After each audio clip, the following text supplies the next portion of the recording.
Let's get started. Howdy, welcome back to another fun-filled episode of the Unknown Secrets of Internet Marketing. We are branding the best SEO podcast. We're focused on LLM visibility. We think that, well, SEO is all over the place. People can't figure out what it's called.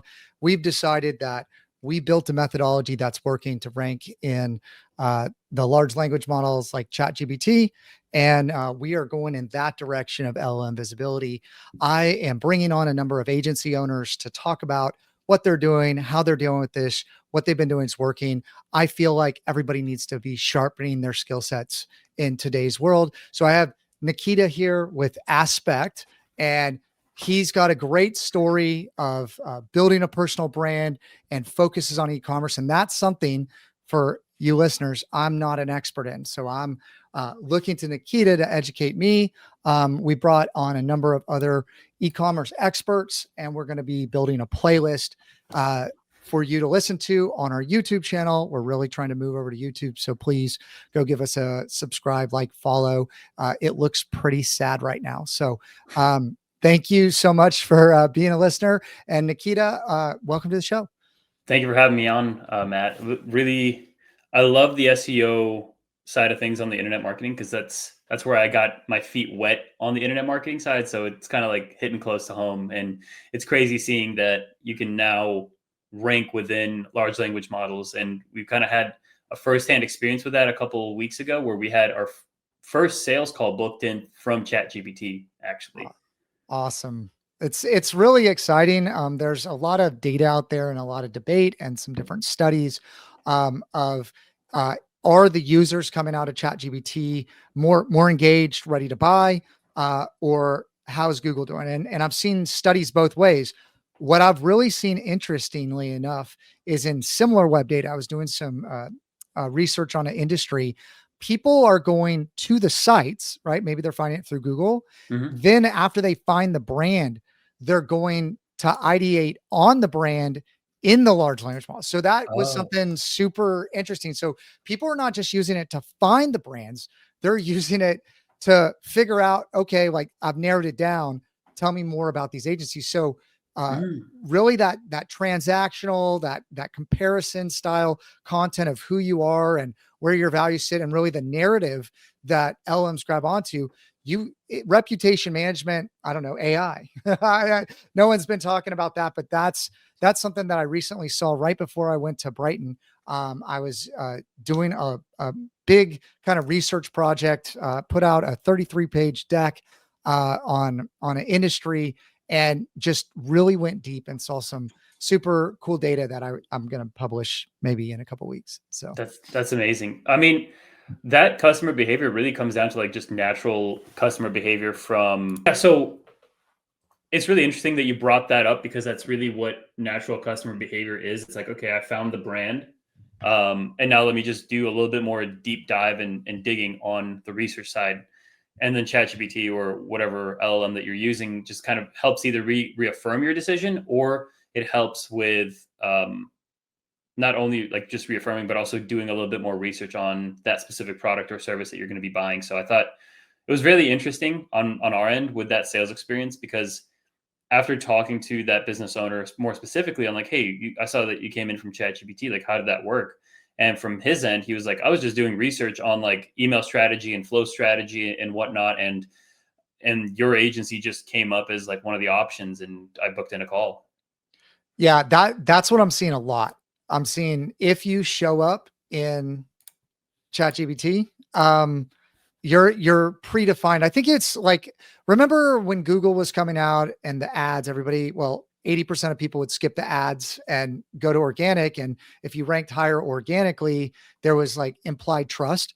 Right. I think that with the LLMs, it's even more so, but it's just implied trust and getting surfaced on specific things that they're trying to solve, that's personalized to them, is super powerful. And so understanding how these LLMs ingest the data is just really been a rabbit hole that we've gone down. I think that there are a lot of foundational things that we should have been doing, and Google is kind of trying to give us hints on, because it's just one big LLM, in my opinion. Anyway, But it's really like an ecosystem shift now as people are using it to search. So it's not like human search behavior, even like the normal sales funnel, and that was thrown out the window a long time ago anyway.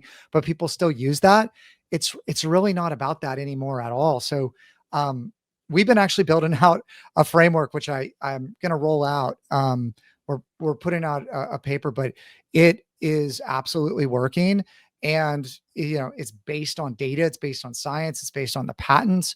And, I think that this is a big question mark for a lot of agencies. I think it's a question mark for a lot of business owners. Traffic's been cut almost in half at most publishers.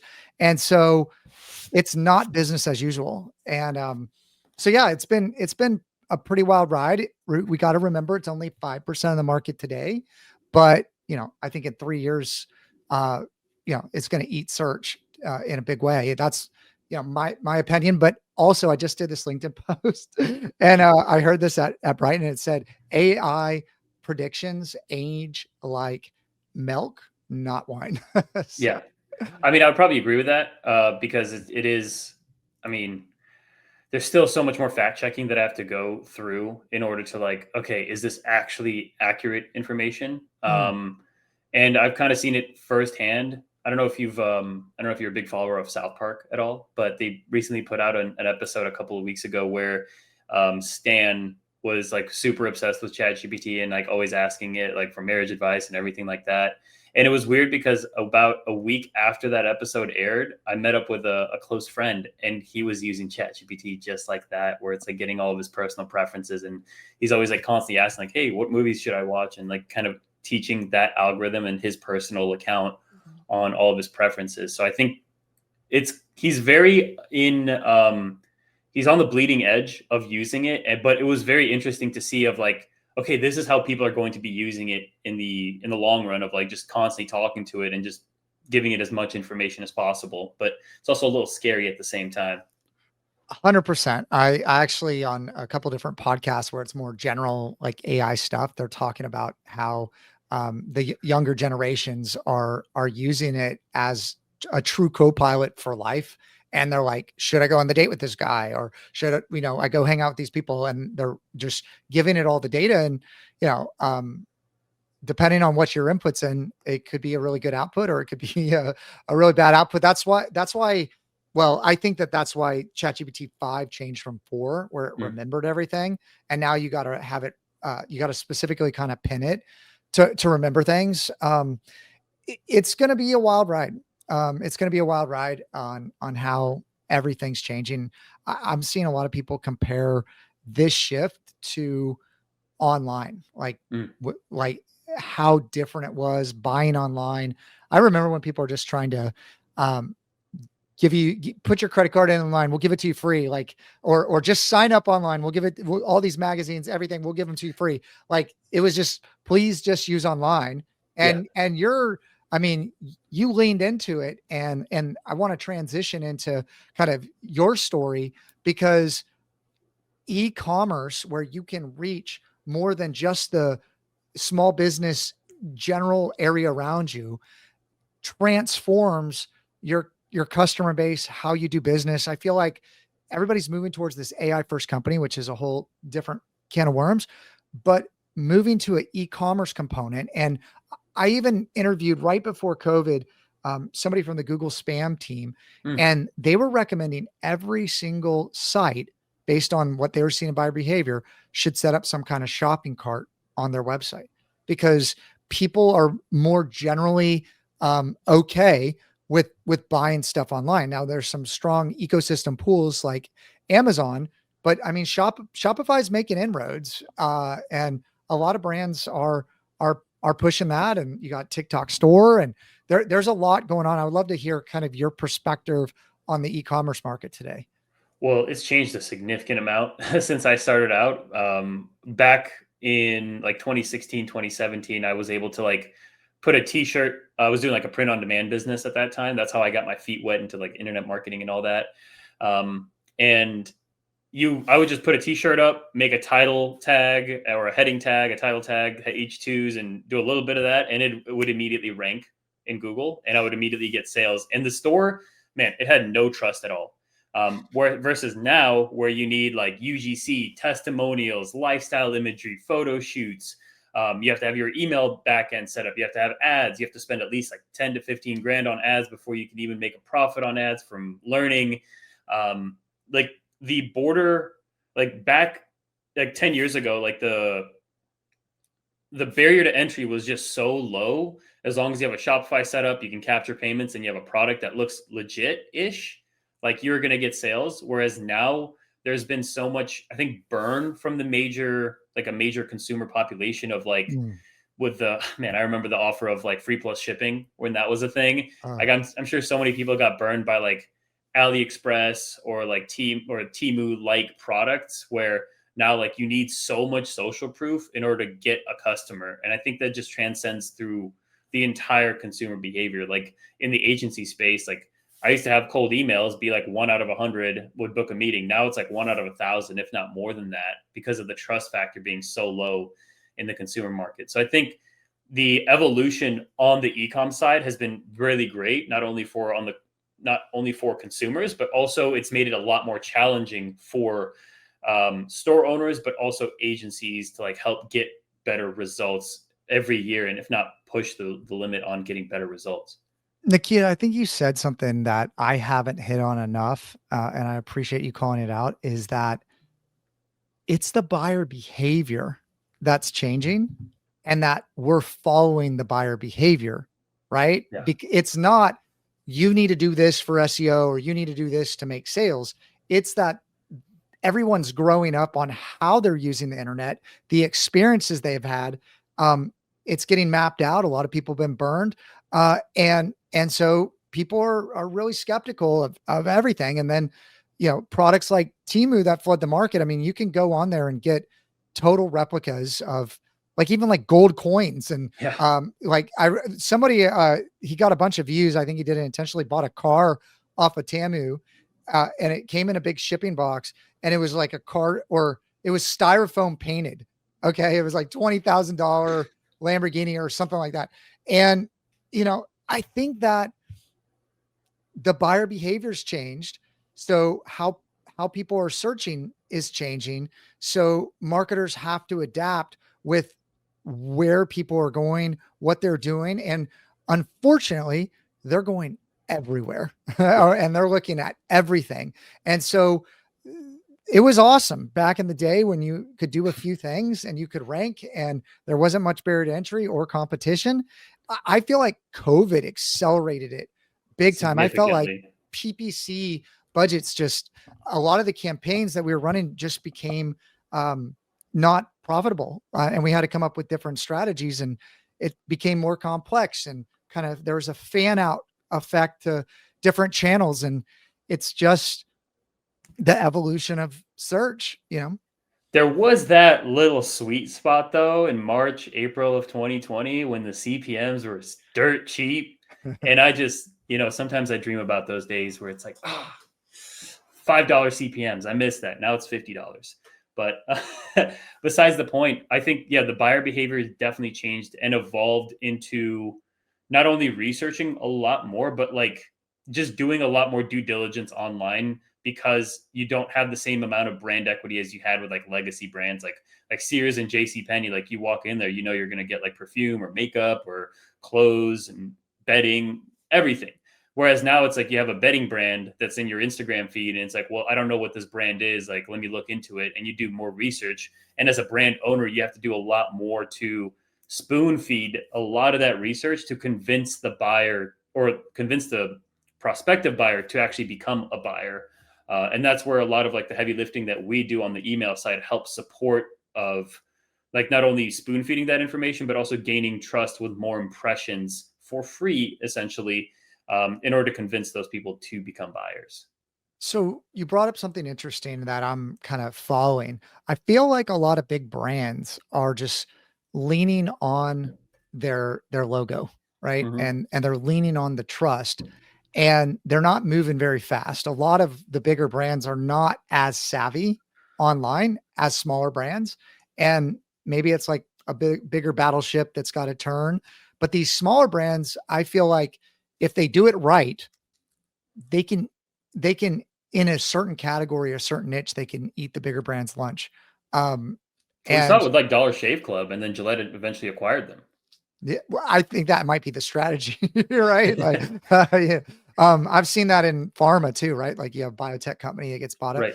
Um, I don't know. I think that there's so much opportunity. A lot of people I talk to are like the good old days, right? And I feel like it's like new land. It's kind of like America with Christopher Columbus, Right. and you don't know what's going to be there, and but you know it's going to be good, and you know it's going to be exciting, and you got multimodal engagement coming down the pike, like glasses, wearables. Like it's really exciting, but it requires a lot of learning and staying on top of it because it's moving so fast. Yeah, every month at this point feels like a year of like information just hardwired into the brain. With those bigger brands, like you brought up a good point of like they move a lot slower, where the smaller brands can almost out innovate them Mm, in certain marketing materials or ads or promotions that they're running.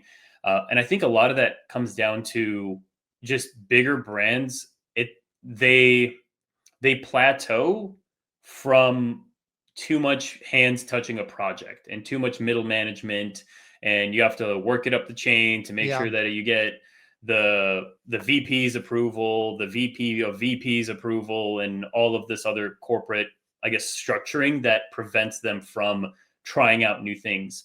So like, I mean, now like, okay, we do have big brands acting as like social media crazy people in like the comments of like Instagram Reels or posting like crazy content. But there was brands that were doing that like 6 years ago and were crushing it and were going viral.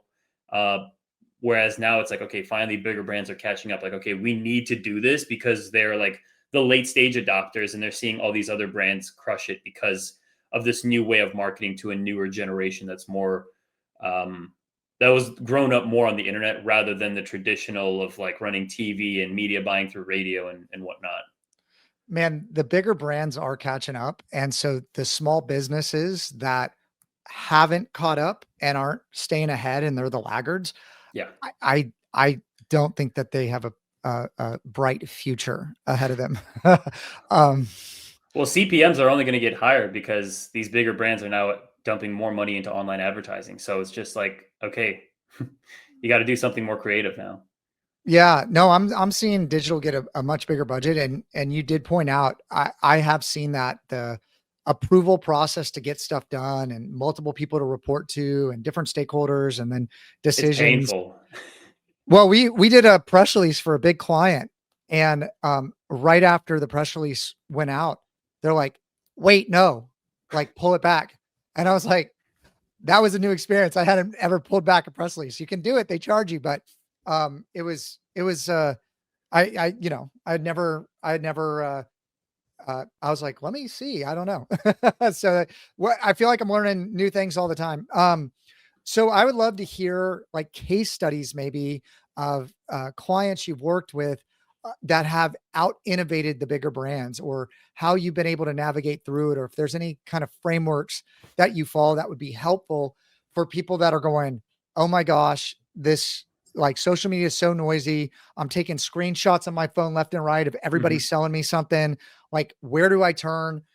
That's what I'm finding with this podcast. We've been around 12 years.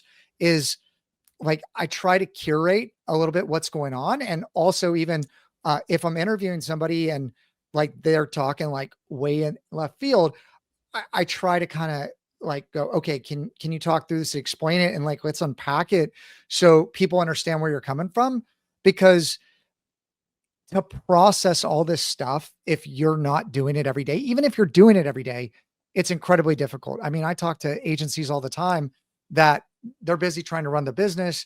They're busy trying to get these things implemented. And now there's 10 new things that they need to be considering. And then it's like, uh, we need more budget. And the client's like, why? Well, it's getting harder. That's a great answer, by the way. Like it's getting tougher. We need more budget. But it's real, right? Yeah, Like the CPMs are going up. I think it comes down to speaking uh in the language of accounting and showing projections and showing trajectories and showing costs. So the executive team can understand that this is not just branding if right. you're doing performance marketing or what have you. Well, the fun stuff about doing all of that is that you also have to juggle your family life as well, which is great, especially if you have like kids and like a whole big family. So it's only getting tougher, unfortunately, but those bigger budgets do help. I don't think I have a direct case study where like David beats Goliath in a sense, Mm. but we have worked with a few clients where they've taken an original idea and just made it easier for a consumer to try that product out. So, for example, like what Invisalign is, right? Where it's like clear They retainers. just they just went generic from what I understood. I was talking to a Really? dentist. Said, yeah, so they just lost their patent. So there's a bunch of them Oh, popping up everywhere. I heard that at a dinner last weekend, random. oh, Not really useful for this conversation unless you want to launch a brand and not an have to pay Invisalign Invisalign. competitor. Yeah. Yeah, exactly. But Well, there is a brand that we worked with in the past where they did the same thing where it's not directly at a dentist office. They send you an impression kit, you mm, bite into it, you send it back to them, and they give you all of the retainers that you need in order to align your teeth and make them straighter and more symmetrical. So in that sense, they were able to out innovate the bigger brands like Invisalign on that end. They're not making anywhere near the amount of revenue that Invisalign is, maybe like a tenth of it, but still they were able to carve out their own market mm. through out innovating on the Facebook ad side, obviously having our team on the email side and pushing revenue there. So I think that they were pretty much, I think, a good case study on just moving way faster than like some of these big brands that already have like a foothold in dentist office rather than capturing a market online and being more of a DIY self-serve rather than like a premium product that you have to go to a dentist for. So when you talk, awesome case study, by the way. So when you're talking about emails, my brain goes a couple different directions. It certainly goes to AI agents, but I try to keep the conversation from going there too much. But I feel like emails, like cold reach out emails, have changed a lot. Like what is your message to somebody or brand or company that doesn't use an email list to continuing to kind of sell that group of subscribers? Like they don't have an email list. How do you get started? How should you be thinking about it? If you do have an email list, the degradation rate on emails, I mean, what is it? 30% a year is what I think I recently read. So if you have like a couple year old email list, it might not even be useful. People would mark you as spam. You have to, vet those emails to make sure that they're actually legit emails and there's deliverability on them. Like there's a whole kind of world in emails. And then also if you could talk about, well, I've been banned on a couple of social media platforms. I'm trying to get access to it again. It's really important for my entity identity. But I used automation on cold outreach, and you're not supposed to do that. And so I would love to hear kind of your perspectives on that. And for anybody listening on a platform, because I know y'all have sponsored this podcast before, I Scouts Oath, I'm following the rules because I don't want to get banned. And I didn't totally know the rules completely. So I'm sorry. So So public. someone's listening out there. Hopefully they can get you unbanned. But a couple things to break down on that end. So we typically we don't do any cold email. The only cold email I do is for our business, like ourselves, like for getting new business, but also getting on this podcast. That's how we got you. But we Yep. don't handle cold email. We handle purely warm email or like a list of contacts that already exist within a client's like Klaviyo, for example. But outside of that, there's a lot of things that you mentioned as far as like how do we get new people on lists? Like if you're brand new, and you don't have a list and you just started your brand, there's actually a couple ways to start up that email list. Well, number one, you have your phone, you have a contact list. I'm sure you have all the emails that you've ever all the people that you've ever talked with on that contact list. You can go through your Gmail. It's probably like thousands of emails. So you can start off with like a close knit group initially, maybe a couple hundred emails that you can send out to that people will open emails up from you because they support you. You have that personal equity built up with them. So that is like a good start just to have like 100 or like a couple hundred contacts in there. The next thing you can do is setting up a website pop-up. I'm sure you've seen these all over the internet where you go on a website. It's like, do you want 10% off?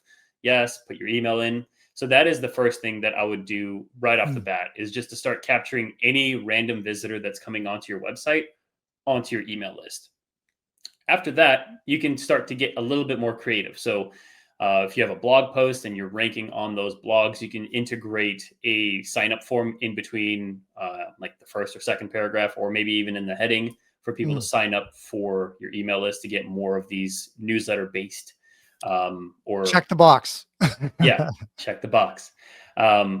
So those are a few ways. And then if you want to really explode your email list, maybe it's not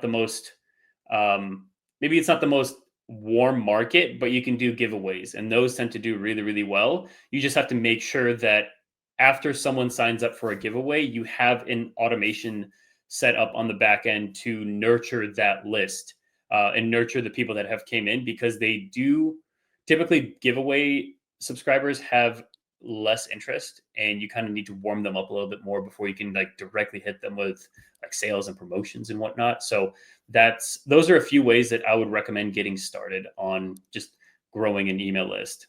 Yeah, a lot of people use additional emails for those kind of like sweepstakes and stuff like that to keep their emails clean. I feel like a lot of people are also dealing with like death by email. And it's not that the emails are not getting delivered. It's just they're not getting looked at because the overwhelming amount of emails that everyone gets. Like we've even dealt with clients where we're starting to send text automations or Slack to say like, hey, like we sent you an email, like go look at it. And we've like embedded like videos in emails, and we can look at, have they watched it? No. Like, so, we're communicating things, but it might not be received. And it's not anything that we're doing. It's just the overwhelming amount of information that everybody's dealing with, I feel like. Well, you brought up a good point in like the previous where like email degrades at a 30% year over year. That is more true. And the thing is, it degrades even faster if you stop. It's almost like running a 5K or like a marathon, where like if you stop in the middle when you have a good flow going, it's almost harder to finish that run because you lost your momentum. So we actually had a client that signed on for like a one-time project earlier in the year. I think it was like in February or March. They were recently new buyers of an existing Shopify store. So that Shopify store, the previous owners used to email like 2-3 times a week. These new buyers, they didn't have stock, unfortunately, so they weren't able to send out any promotional messaging or even just informational based messaging for 2 to 3 months before they got back in stock. And after those 3 months, when they sent out their initial message, their open rate was in the single digits because they weren't sending out any communication in between that time. And no one really remembered that brand because they weren't staying top of mind every week. That's what's tough. I think that there's a compounding effect. There's kind of a signal amplification that happens with all marketing. I feel like the same thing with paid ads. Once the AI starts to kind of find its groove, like sometimes if spam keeps commenting on your ads, you want to stop it and start it again because it will optimize for ads. But, right. When you get in that groove, it's almost like you don't want to touch anything and maybe build on top of it. And I just see big budget switches or new campaigns getting launched. And I'm kind of like, let's not do it like a light switch. Let's phase it in, phase it out. Let's not drop it by too much. Same thing with SEO. It's a compounding effect. And a lot of, I think it's like working out too. It's like you're working out and you don't see anything. And then all of a sudden you start seeing stuff. But if you stop working out, same thing happens. So, I think that people got to wrap their head around like, I'm going to do digital marketing or I'm not. And I'm going to, I'm going to learn enough to know where the guardrails are and kind of where the navigation buoys are. And then I'm going to like do it. And it's going to be part of what I do long term. And I feel like that's the biggest difference I've seen between brands that win and lose is people that like it's a mindset. Like, I know you don't talk about a mindset a lot, but like, it's a mindset of like, even though I know I'm not seeing results now, I understand what's happening and I'm looking for that compounding.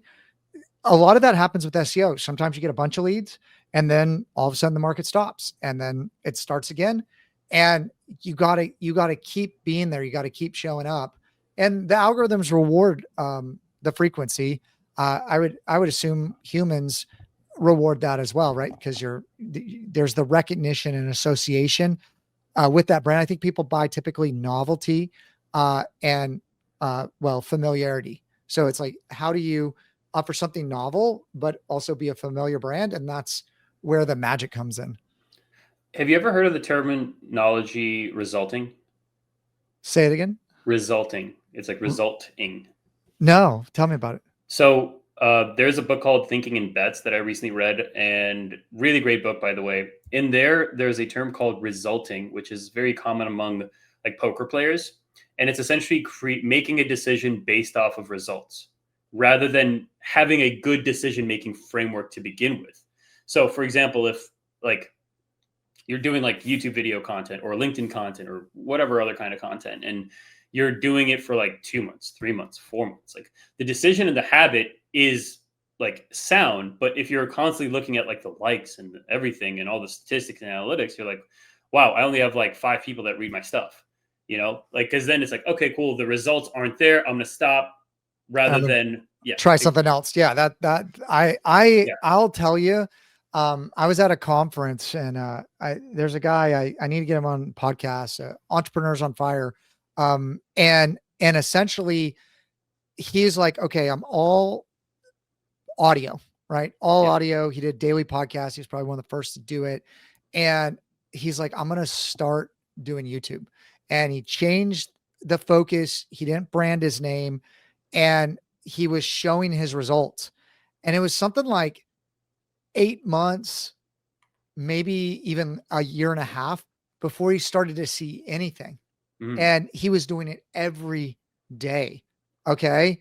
But he knew I'm going to work this muscle. I'm going to, fan the engagement. Like he knew what to do, but it just takes a long time. And now it's just skyrocketing, but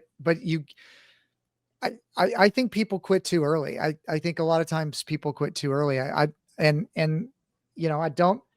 know how to talk them through that. Cause they like, there's got to be a level of trust with you. There's got to be a level of trust in what they see.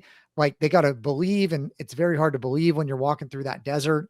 And I don't know. I think all these buying experiences that people have had online shape how people are and shape what people do. And it's sometimes difficult. And that's, I think, one of the biggest things that I tell my sales guys. I say, hey, like, what is the mindset of the person that wants to sign this contract, right? Like, where are they at? How have they been successful before?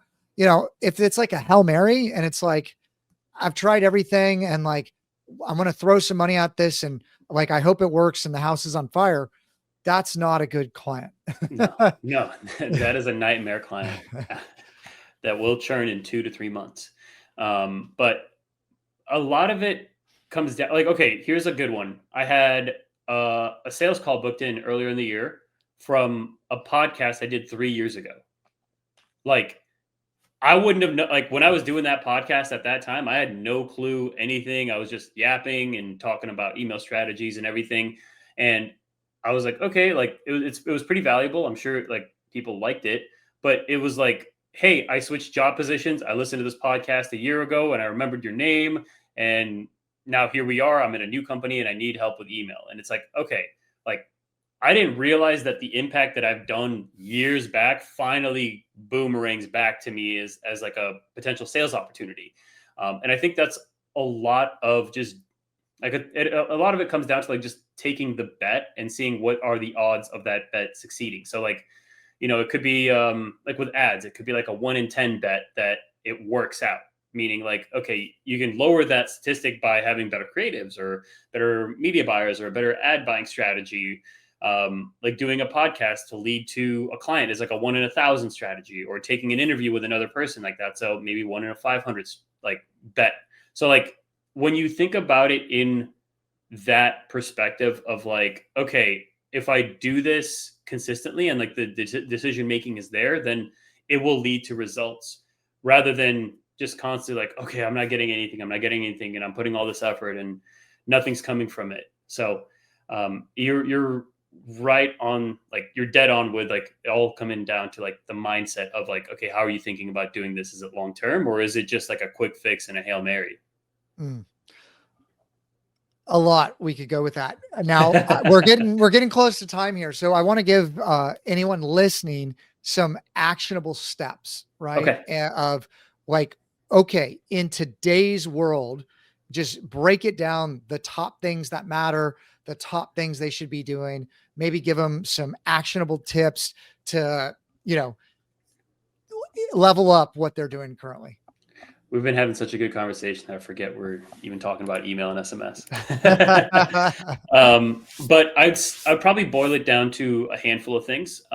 Number one, make sure that your standard automations are set up in order to communicate with a potential customer and an existing customer at multiple points of their journey. So having like a welcome automation, abandoned cart, abandoned checkout, post purchase, cross sell, win back for people that may have not opened your emails in a while, that sort of thing. So having the baseline automation set up is very important, and it leads to a better customer experience and a lot less work on your end because it's automated and you don't really have to worry about it, and it converts customers on repeat essentially. The next thing is, talked a little bit about this earlier, but make sure that you have a good list growth engine. So having a high converting pop-up, or maybe other channels where you're getting subscribers in through the door, that is the lifeblood of your channel. Because if you're getting less visitors, or not less visitors, less subscribers, that means that's less people you can email, which means less sales. And that is a cascading effect if enough time goes by. So flows pop up. Next thing is deliverability.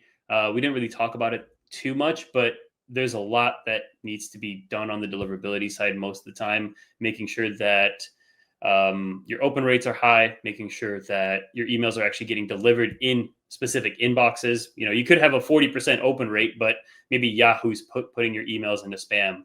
And when one falls, eventually all the other dominoes will fall, and like you'll have problems with Gmail, Apple, Verizon Media Group, etc. Like all of these other inbox placement softwares will eventually start to put you in spam. So take serious note of deliverability. The next thing is campaign cadence. I would try to aim for a 1 to 2 per week email sending cadence. So if you have a smaller list, you can go maybe even once a month, but try to stay top of mind on a consistent and regular basis. You don't want to end up like that client that we had in the past where they stopped emailing and all of the subscribers just stopped responding. And then the last thing on the design side, when you are creating these emails, make sure to have the most important information above the fold. As an SEO guy, I'm sure you know this, and this has been drilled into your head, but the above the fold section is the most important thing, not only on a website, but also on an email. So have your headers, any timers for urgency, any coupon codes, or any call to actions, the first thing that a person sees both on mobile and on desktop. Awesome. So Nikita, if people want to find out more about what you're working on, how to get in touch with you, what's the best way for them to do it? Yeah. So all the things that I just talked about, as far as like tactics and specific tips, I actually break them down in full length YouTube videos on a weekly basis. Just my name, Nikita Vakhrushev, on YouTube. If you want to learn more and maybe get a free audit from us and just get a better understanding of email marketing, go to aspectagency.com, ASPEKT innovateagency.com, and you'll be able to fill in a free audit form there, and it'll be comped as long as you mention this podcast name. So awesome. Well, everyone go check that out. Nikita, thank you for coming on. Well, please Shiko us, share, like, and follow. We definitely are trying to move over to YouTube, and it's been a little bit of a slow start. So would really appreciate any reviews, comments, likes. We're really putting some energy into it. Everything that I've seen from where Google is going, everything is folding into YouTube. YouTube is the front page of the internet as well. Reddit would say they are, Facebook would say they are, but I think YouTube is where a lot of that trust is going to accrue and where people are going to get answers. So I would encourage everybody to go there and check it out. So guys, if you like this podcast, let me know about it. If you don't like it, tell me. I've tried to improve the sound. So thank you for the feedback. And until the next time, my name is Matthew Bertram. Bye-bye for now.